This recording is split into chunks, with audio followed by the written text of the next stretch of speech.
Film प्रधानमंत्री पोषण शक्ति योजना के तहत चलने वाले मध्याह्न भोजन योजना में पौष्टिक भोजन बनाने, परोसने और इससे पहले की पूर्व तैयारियों के साथ ही कचरा प्रबंधन के बारे में प्रशिक्षण और जानकारी देती है, ताकि गुणवत्ता, सुरक्षा, पारदर्शिता, समयबद्धता और मात्रा के साथ बच्चों को भोजन उपलब्ध हो सके। बिहार में गुणवत्तापूर्ण मध्याह्न भोजन योजना सुनिश्चित कराने का कार्य बिहार राज्य मध्याह्न भोजन योजना समिति, शिक्षा विभाग बिहार करती है।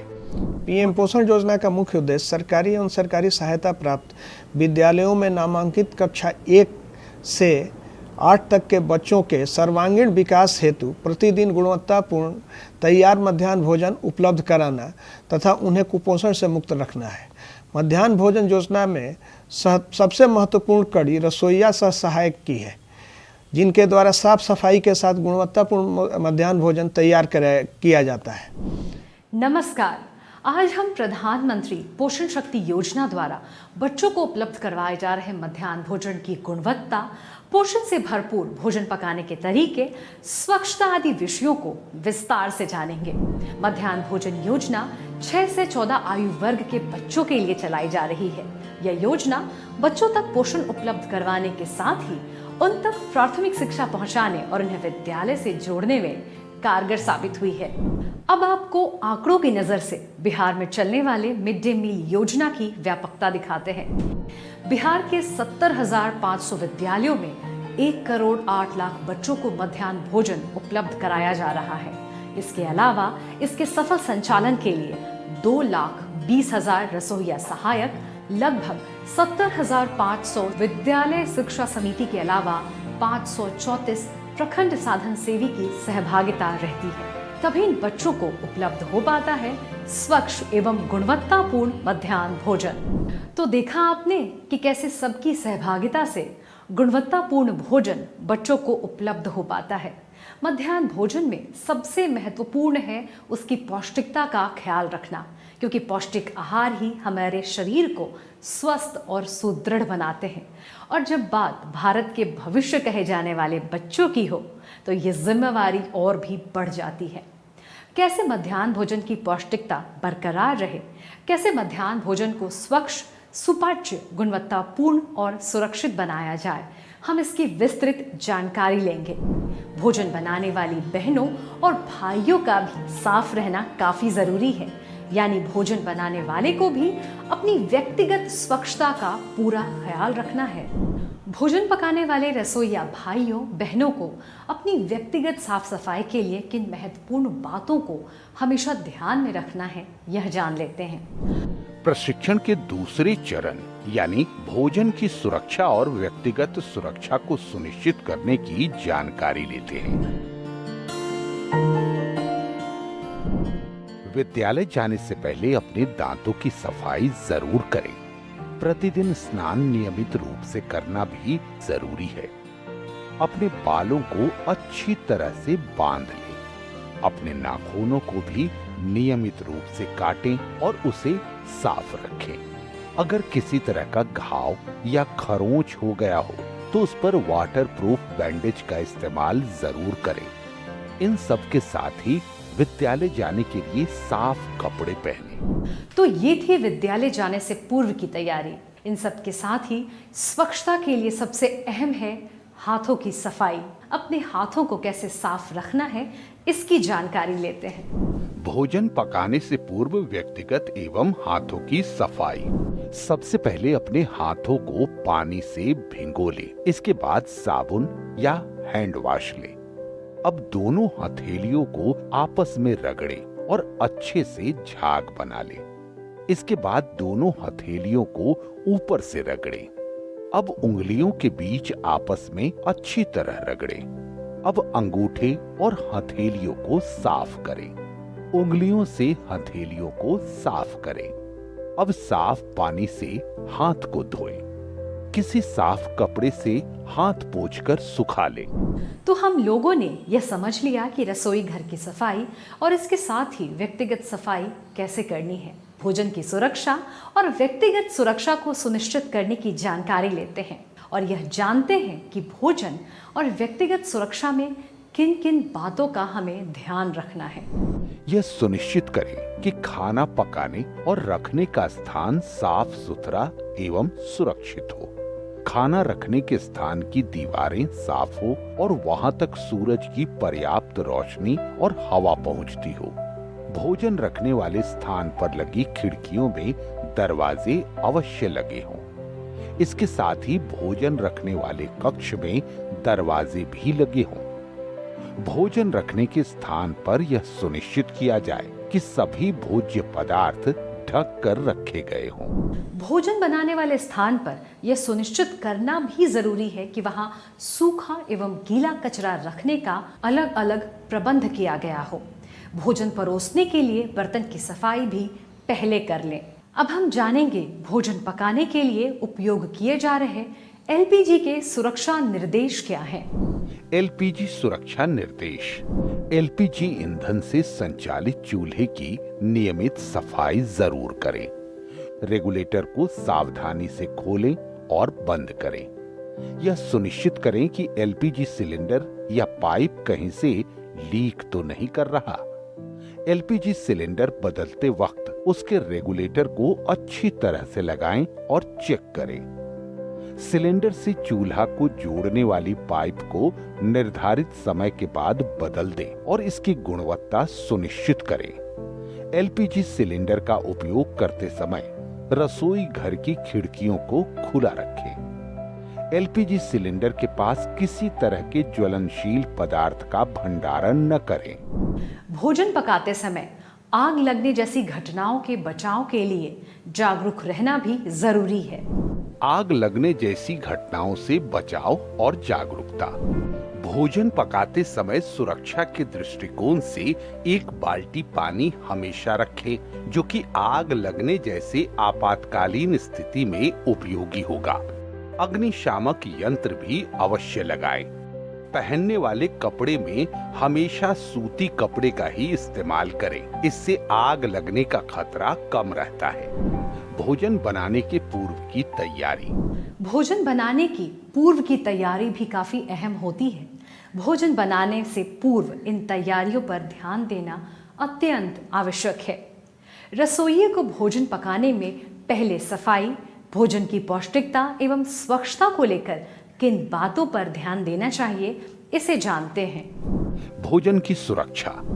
रसोइया सफाई, भोजन की पौष्टिकता एवं स्वच्छता सुनिश्चित करने हेतु अपना हाथ, पैर, मुंह साबुन से साफ कर सूखे कपड़े से पोंछ लें। भोजन पकाने के दौरान एप्रन एवं सूती वस्त्र का प्रयोग करें। भोजन पकाते समय नेल पॉलिश, घड़ी, डिजाइनर चूड़ी, अंगूठी का प्रयोग वर्जित होगा। रसोई घर के अंदर अगर छींक आए तो सावधानी बरतें। भोजन पकाने के पूर्व चावल, सब्जी एवं अन्य खाद्य पदार्थ को अच्छी तरह से धोकर साफ किया जाना चाहिए। रसोइया खाना बनाते समय नाक, आंख छूना, बालों में उंगली चलाना, मुंह रगड़ना, शरीर खुजलाना आदि आदतों से बचने का प्रयास करें। भोजन पकाते वक्त खाना बनाने के स्थान पर कम से कम एक रसोइया अवश्य उपस्थित रहे और इस बात पर पैनी नजर रखे कि कोई सुरक्षा को भंग तो नहीं कर रहा है। तेल मसाले के उपयोग से पूर्व इसका भली भांति भौतिक परीक्षण करके ही उपयोग में लाएं। हरी सब्जी को काटने से पूर्व अच्छी तरह से धोया जाए। ध्यान रखें कि सब्जी को किसी भी हालत में काटने के बाद ना धोए जाए। इससे सब्जियों में मौजूद पोषक तत्व नष्ट हो जाते हैं। नमक हमेशा भोजन पकाने के अंतिम चरण में डालें, जिससे आयोडीन की गुणवत्ता बरकरार रहे। भोजन को ढककर पकाएं। खाने की वस्तु के निर्माण तिथि तथा एक्सपायरी डेट का जरूर ध्यान रखें। भोजन पकाने के लिए सरसों तेल, रिफाइंड हमेशा एक मार्क वाला ही प्रयोग करें। खुले तेल का इस्तेमाल बिल्कुल न करें। भोजन को ज्यादा देर तक न पकाया जाए, इससे भोजन की गुणवत्ता में कमी आती है। तो देखा आपने कि भोजन पकाने से पहले कौन कौन सी सावधानियां बरतनी चाहिए। खाद्य सामग्रियों का उचित भंडारण भी जरूरी है। अब हम भंडार के बारे में जानकारी लेते हैं। खाद्य सामग्रियों का उचित भंडारण। अनाज भंडार एवं खाद्य सामग्री रखने के स्थान का प्रतिदिन साफ सफाई करें। रोशनी युक्त कमरे में ही अनाज का भंडारण करें। खाद्य सामग्री को उपयुक्त स्थान पर ही रखें। भंडार से चावल, दाल, मसाला आदि खाद्य सामग्री को लेने से पूर्व पहले से उपलब्ध सामग्री का इस्तेमाल करें। एलपीजी सिलेंडर का भंडारण किसी हवादार कक्ष में करें। खाद्य सामग्रियों का भंडारण हवा बंद डब्बे में करें। चावल दाल में नीम की सूखी पत्तियां डालकर भंडारण करें। अब हम जानेंगे भोजन बनाने की विधि, मात्रा और प्रक्रिया के बारे में। भोजन हमेशा मध्याह्न भोजन के निर्धारित मेनू के हिसाब से ही बनाएं। मध्याह्न भोजन योजना का दिन के अनुसार मेनू 15 फरवरी 2025 से पूर्व में निर्धारित मेनू में मध्याह्न भोजन योजना निदेशालय स्तर से संशोधन किया गया है। अब सोमवार और बृहस्पतिवार को चावल मिश्रित दाल एवं मौसमी हरी सब्जी की जगह चावल एवं मिश्रित दाल तड़का हरी सब्जी युक्त परोसने का निर्णय लिया गया है। खाना हमेशा निर्धारित मेनू के हिसाब से ही बनाएं। मंगलवार का मेनू है जीरा चावल और सोया आलू की सब्जी। बुधवार के निर्धारित मेनू के बारे में जानते हैं, जो है हरी सब्जी युक्त खिचड़ी और चोखा। शनिवार को भी यही मेनू दोहराते हैं। शुक्रवार का निर्धारित मेनू है पुलाव, काबुली चना या लाल चना का छोला, संपूर्ण अंडा या मौसमी फल, अमरूद छोड़कर। तो आज हमारी निर्धारित मेनू में चावल, मिश्रित दाल तड़का, हरी सब्जी युक्त है। अब यह देखते हैं कि यह रसोइया बहन खाना को किस विधि से बना रही है और सीखते हैं इन व्यंजनों को बनाने की सही विधि। मिश्रित दाल रेसिपी। उत्पाद साफ सुथरा बैगन या गोभी, मौसमी सब्जी जैसे गाजर, शिमला मिर्च, बीन्स इत्यादि।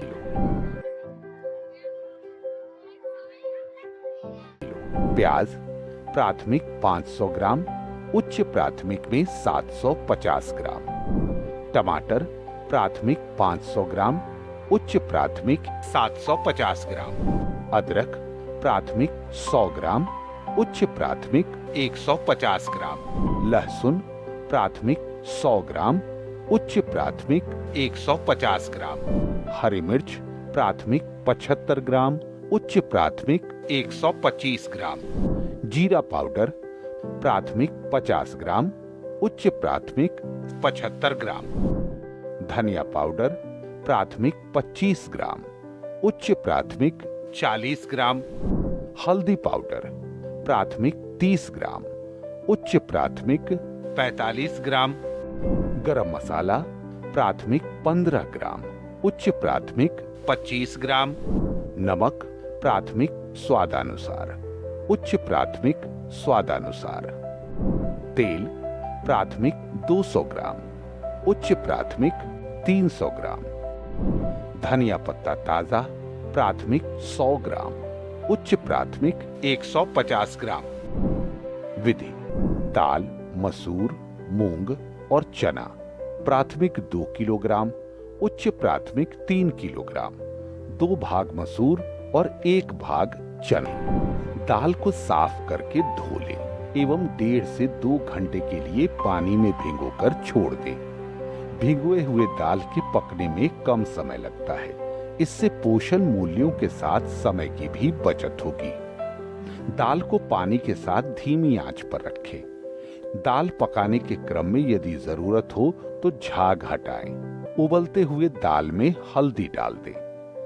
दाल को पकाने के बाद अब हम उसमें तड़का लगाने की विधि को सीखेंगे।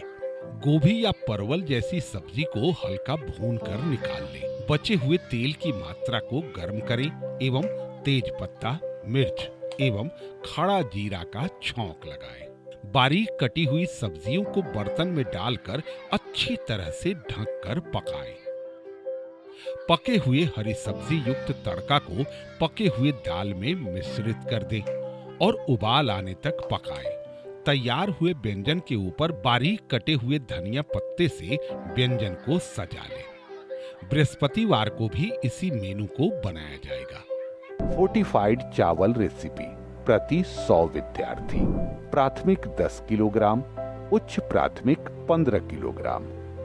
विधि: चावल और पानी की बराबर मात्रा लें। फोर्टिफाइड चावल को चुनकर धुलें।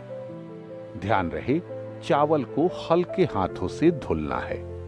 धुलने के बाद चावल को कुछ देर पानी में भिगोकर छोड़ दें। मात्रा अनुसार पानी को उबाल लें। चावल को उबलते पानी में डाल दें। एक उबाल आने के बाद आंच धीमी कर ढक कर पकाएं। इस विधि में पकने के बाद चावल से पानी नहीं निकलना होता है। महत्वपूर्ण बात: चावल के दाने एक दूसरे से अलग होने चाहिए और उसका रंग सफेद होना चाहिए। फोर्टिफाइड जीरा चावल रेसिपी प्रति 100 विद्यार्थी। प्राथमिक 10 किलोग्राम, उच्च प्राथमिक 15 किलोग्राम। रिफाइंड प्राथमिक 200 ग्राम, उच्च प्राथमिक 300 ग्राम। जीरा खड़ा प्राथमिक 200 ग्राम और उच्च प्राथमिक 300 ग्राम। विधि: चावल को भिगोकर रख दें 45 मिनट तक और फिर फैलाकर रख दें। पतीले में तेल या रिफाइंड डालकर गरम करें।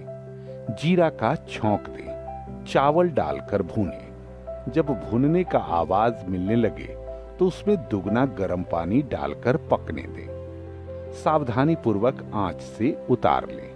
महत्वपूर्ण बात: चावल के दाने एक दूसरे से अलग होने चाहिए। सोयाबीन और आलू की सब्जी रेसिपी। सोयाबीन प्राथमिक 2 किलो, उच्च प्राथमिक 3 किलो। टमाटर प्राथमिक 1 किलो, उच्च प्राथमिक 1.5 किलो। प्याज प्राथमिक 500 ग्राम, उच्च प्राथमिक 750 ग्राम। अदरक प्राथमिक 50 ग्राम और उच्च प्राथमिक 75 ग्राम। लहसुन प्राथमिक 100 ग्राम और उच्च प्राथमिक 150 ग्राम।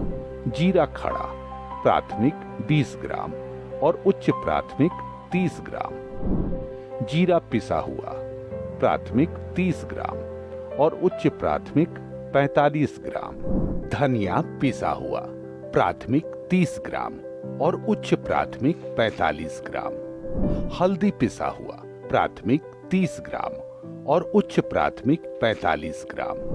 गरम मसाला प्राथमिक 20 ग्राम और उच्च प्राथमिक 30 ग्राम। धनिया पत्ता प्राथमिक 100 ग्राम और उच्च प्राथमिक 150 ग्राम। तेल प्राथमिक 200 ग्राम और उच्च प्राथमिक 300 ग्राम। नमक स्वादानुसार। आलू प्राथमिक 3 किलो, उच्च प्राथमिक 4.5 किलो। विधि: सोयाबीन को ठंडा पानी से भिगो कर रखें। आलू को उबाल लें, छिलका हटा लें। प्याज, टमाटर, हरा धनिया को बारीक से काट लें। अदरक और लहसुन को पीस लें। सोयाबीन से पानी निचोड़कर अलग कर लें। तेल को गर्म कर सोयाबीन को हल्का भूनकर निकालें। तेल को गर्म करके उसमें खड़ा जीरा डालें। जीरा चटकने के बाद उसमें प्याज डालकर भूनें। फिर अदरक लहसुन का पेस्ट डालकर पकाएं। धनिया, जीरा और हल्दी पाउडर स्वाद अनुसार डालें और थोड़ी देर तक पकाएं। उसमें गर्म पानी डालें। उबले हुए आलू को तोड़कर डालें। फिर उसमें सोयाबीन डालें। गरम मसाले व स्वादानुसार नमक डालें। अंत में हरा धनिया की पत्ती से सजा लें। महत्वपूर्ण बात: सोयाबीन मुलायम होना चाहिए और ग्रेवी थोड़ी गाढ़ी होनी चाहिए। आइए अब हम जानते हैं अगली रेसिपी को बनाने की विधि के बारे में, जो है खिचड़ी और चोखा, जिसे हम निर्धारित मेनू के हिसाब से बुधवार और शनिवार को परोसते हैं। खिचड़ी रेसिपी। उत्पाद: मिश्रित दाल, साफ सुथरा दाल मसूर, मूंग और चना। प्राथमिक 2 किलोग्राम, उच्च प्राथमिक 3 किलोग्राम। 2 भाग मसूर, 1 भाग चना और 1 भाग मूंग। फोर्टिफाइड चावल प्राथमिक 10 किलोग्राम, उच्च प्राथमिक 15 किलोग्राम। हरी सब्जी उत्पाद साफ सुथरा बैगन या मौसमी सब्जी प्राथमिक 5 किलो, उच्च प्राथमिक 7.5 किलो। प्याज प्राथमिक 500 ग्राम, उच्च प्राथमिक 750 ग्राम। टमाटर प्राथमिक 500 ग्राम, उच्च प्राथमिक 750 ग्राम। अदरक प्राथमिक 100 ग्राम, उच्च प्राथमिक 150 ग्राम। लहसुन प्राथमिक 100 ग्राम, उच्च प्राथमिक 150 ग्राम। हरी मिर्च प्राथमिक 75 ग्राम, उच्च प्राथमिक 125 ग्राम। जीरा पाउडर प्राथमिक 50 ग्राम, उच्च प्राथमिक 75 ग्राम। धनिया पाउडर प्राथमिक 25 ग्राम, उच्च प्राथमिक 40 ग्राम। हल्दी पाउडर प्राथमिक 30 ग्राम, उच्च प्राथमिक 45 ग्राम। गरम मसाला प्राथमिक 15 ग्राम, उच्च प्राथमिक 25 ग्राम। नमक प्राथमिक स्वादानुसार, उच्च प्राथमिक स्वादानुसार। तेल प्राथमिक 200 ग्राम, उच्च प्राथमिक 300 ग्राम। धनिया पत्ता ताजा प्राथमिक 100 ग्राम, उच्च प्राथमिक 150 ग्राम। विधि चावल और दाल को अलग अलग धुलकर कुछ देर छोड़ दे। सब्जियों को छोटे टुकड़ों में काट ले। प्याज और टमाटर को बारीक से काट ले। अदरक, लहसुन और हरी मिर्च को पीस ले। तेल गरम करे, फिर कटी हुई सब्जियों को डाल दे। फिर उसमें हल्दी और हल्का नमक डालकर अध पका होने तक पकाए। फिर मात्रा अनुसार धनिया मसाला, गरम मसाला आदि डालकर थोड़ी देर पकने दे। अब धुली हुई दाल और चावल को बर्तन में डाल दे। उसे अच्छी तरह मिला ले। फिर उसमें अच्छी तरह गर्म पानी मिला दें। स्वादानुसार नमक डालें। पक जाने पर हरे धनिया पत्ती से इसकी सजावट कर ले। चोखा रेसिपी। उत्पाद आलू प्राथमिक 5 किलोग्राम, उच्च प्राथमिक 7.5 किलो। प्याज प्राथमिक 500 ग्राम, उच्च प्राथमिक 750 ग्राम। विधि आलू को उबालकर छिलका हटा ले। एक कड़ाही में तेल गर्म कर ले। इसमें जीरा डालकर चटकने दे। अब बारीक कटी हुई प्याज को डालकर सुनहरा होने तक भून ले।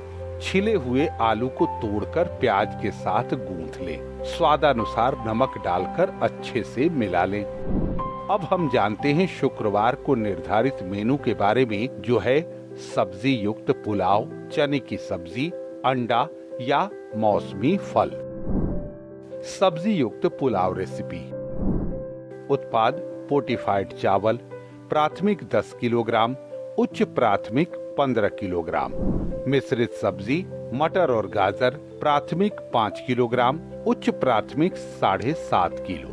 रिफाइंड तेल प्राथमिक 500 ग्राम, उच्च प्राथमिक 750 ग्राम। साबुत जीरा प्राथमिक 100 ग्राम, उच्च प्राथमिक 150 ग्राम। साबुत गरम मसाला प्राथमिक 50 ग्राम, उच्च प्राथमिक 75 ग्राम।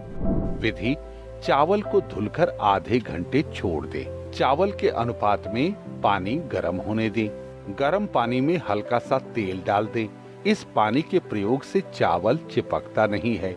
मिश्रित सब्जी को हल्का उबालकर अलग से रख ले। एक बड़े बर्तन को चूल्हे पर रखकर गरम कर ले। अब इसमें निर्धारित मात्रा में रिफाइंड तेल डालकर गरम कर ले।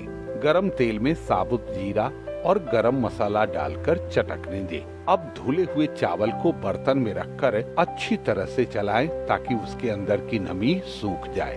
अब गरम पानी डालकर अच्छे से चलाएं। ध्यान रहे चावल चिपके नहीं। चावल अधपका हो जाने पर उबले हुए मिश्रित सब्जी को ऊपर से छिड़क कर बर्तन को ढक दें और चूल्हे से उतार कर रख दें। आधे घंटे बाद ढक्कन हटाकर पुलाव को अच्छी तरह से मिला लें।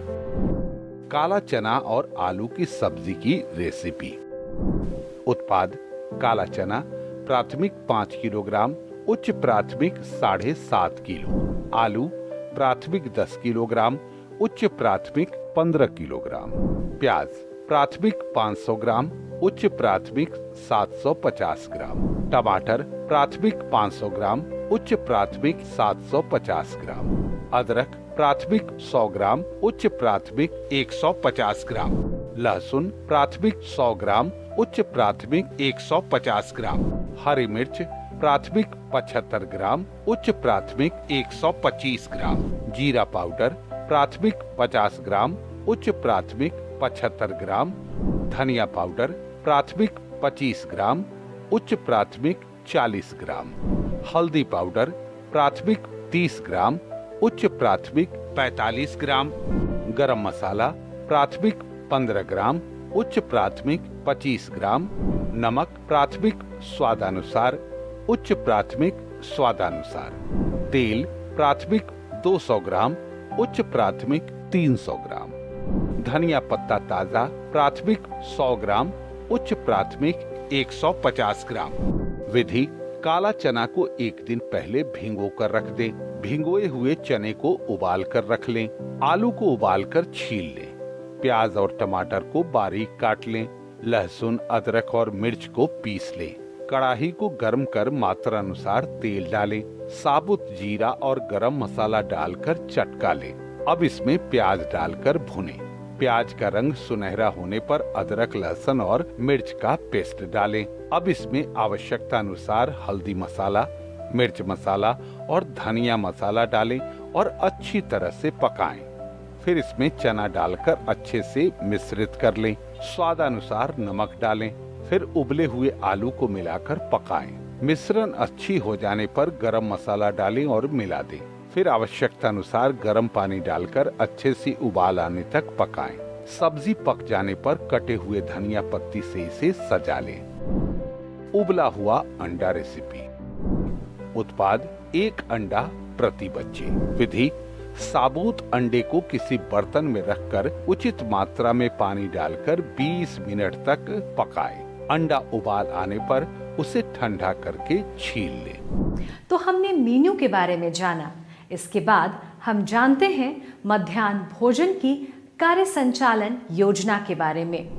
भोजन प्रबंधन: रसोइया खाना बनाने के बाद खाने को अवश्य चखें और खाने की सुरक्षित होने की सूचना कम से कम 20 मिनट बाद प्राध्यापक को दें। खाना अन्य उपस्थित लोगों को भी दें। बच्चों को भोजन परोसने से पूर्व रसोइया एवं शिक्षकों की निगरानी में 40 सेकंड तक साबुन से हाथ धुलाई करने की प्रक्रिया सही ढंग से कराई जानी चाहिए। इसी प्रकार भोजन के उपरांत भी यही प्रक्रिया दोहराई जानी चाहिए। हाथ धुलाई हेतु नल का प्रयोग करें। नल ना होने पर वहां बाल्टी और मग का उपयोग किया जा सकता है। स्वच्छ जल की आपूर्ति सुनिश्चित की जानी चाहिए एवं जल के भंडारण हेतु साफ एवं स्वच्छ टंकी की व्यवस्था हो ताकि स्वच्छ जल का संग्रह किया जा सके। इसी जल का उपयोग भोजन पकाने एवं पीने हेतु किया जाए। बच्चों के नाखून कटे हुए एवं साफ होने चाहिए। भोजन परोसे जाने वाले स्थान और बर्तन साफ होने चाहिए। रसोइया द्वारा बच्चों को गर्म खाना परोसे, पर बच्चों को खाना परोसते वक्त इस बात का ध्यान रखें कि उन्हें अत्यधिक गर्म खाना ना परोसा जाए। इससे बच्चों के मुंह में छाले पड़ सकते हैं। अभी तक हमने रसोई से संबंधित जानकारी को विस्तार से जाना। अब इसके बाद हम कचरा प्रबंधन और बर्तनों की साफ सफाई के बारे में भी जानेंगे। सबसे पहले बात करते हैं कचरा प्रबंधन की। कचरा प्रबंधन: सूखा एवं गीला कचरा अलग अलग कूड़ेदानों में रखना चाहिए। ढक्कन युक्त कूड़ेदान का प्रयोग करें। कूड़ेदान की नियमित रूप से साफ सफाई भी जरूरी है। कूड़ेदान में कभी भी अत्यधिक मात्रा में कूड़ा ना रखा जाए। विद्यालय परिसर में ही कूड़ा, सब्जियों के छिलके इत्यादि को निष्पादित करने के लिए एक कॉम्पोस्ट पिट का निर्माण किया जाए। इस कॉम्पोस्ट से तैयार खाद का प्रयोग विद्यालय के पोषण वाटिका में किया जाए। पोषक तत्वों से युक्त स्वादिष्ट भोजन बनाने के लिए बर्तनों की बेहतर साफ सफाई भी जरूरी है। अब हम जानते हैं कि बर्तनों को कैसे साफ रखा जाना चाहिए। बर्तनों की साफ सफाई: बर्तन एवं थाली को धोने के लिए साबुन का इस्तेमाल करें। रसोई के बर्तन को धोने के लिए उचित प्लेटफॉर्म का प्रयोग करें। खुले में बर्तन को कभी नहीं छोड़ना चाहिए। थाली के सूखने के उपरांत उसे उचित स्थान पर कपड़ों से पोंछकर सेल्फ या रैक में रखें। इसके साथ ही रसोई घर से जाते समय भी कुछ सावधानियां रखनी चाहिए। रसोई घर की साफ सफाई। यह सुनिश्चित करें कि रसोई घर को स्वच्छ किया जा चुका है। रसोई घर के कूड़े का निष्पादन कर दिया गया है। बर्तनों को धोकर अच्छे से रखा गया है। रसोई घर का दरवाजा और खिड़की अच्छी तरह से बंद कर दिया गया है। कई वैसे विद्यालय भी हैं जिनके पास केंद्रीकृत रसोई घर से भोजन वितरित किया जाता है। केंद्रीकृत रसोई घर द्वारा विद्यालयवार भोजन आपूर्ति हेतु किन किन बिंदुओं पर ध्यान रखने की जरूरत है, इसे भी जान लेते हैं। केंद्रीयकृत रसोई घर के लिए निर्देश। केंद्रीयकृत रसोई घर में विद्यालयवार भोजन आपूर्ति करने के लिए रूट चार्ट निर्धारित रहना चाहिए। स्वयंसेवी संस्था के पास विद्यालय में भोजन उपलब्ध कराने के लिए पर्याप्त वाहन होना तथा प्रत्येक वाहन पर बैनर लगा हुआ होना चाहिए। इस पर बड़े और साफ अक्षरों में पीएम पोषण योजना जिला कार्यालय का नाम लिखा होना चाहिए। विद्यालय के लिए भोजन सिर्फ स्टेनलेस स्टील कंटेनर में ही पैक होना चाहिए। प्रत्येक वाहन के साथ संस्था का एक प्रतिनिधि आई कार्ड के साथ रहना चाहिए। प्रतिनिधि के पास एक चखना पंजी हो जिसमें विद्यालय में भोजन आपूर्ति के पहले प्रधानाध्यापक, सहायक शिक्षक, रसोइया सह सहायक से भोजन चखाकर चखना पंजी में भोजन की गुणवत्ता से संबंधित चखने वाले व्यक्ति का हस्ताक्षर एवं संस्था के प्रतिनिधि का हस्ताक्षर होना चाहिए। तो आपने जाना कि किन किन बातों को ध्यान में रखकर स्वस्थ, सुरक्षित और गुणवत्तापूर्ण मध्याह्न भोजन पकाया जा सकता है और बच्चों को उपलब्ध कराया जा सकता है रुचिकर और पोषक तत्व से भरपूर भोजन। विद्यालय में जो दोपहर का खाना बनता है वो हर बच्चों के लिए बहुत लाभदायक होता है, क्योंकि जो बच्चे बहुत लंबे समय तक खाना नहीं खाते हैं वो ये भोजन खा करके उसमें शारीरिक और मानसिक विकास की बहुत अच्छी वृद्धि होती है, जो उन्हें पढ़ने में, खेलने कूदने में, सब में मन लगता है। मध्यांतर के समय बच्चे विविध तरह के भोजन करते हैं। इससे बच्चों में, विद्यालय में बच्चों की उपस्थिति काफ़ी अच्छी रहती है। साथ ही साथ उनका मानसिक एवं शारीरिक विकास भी होता है।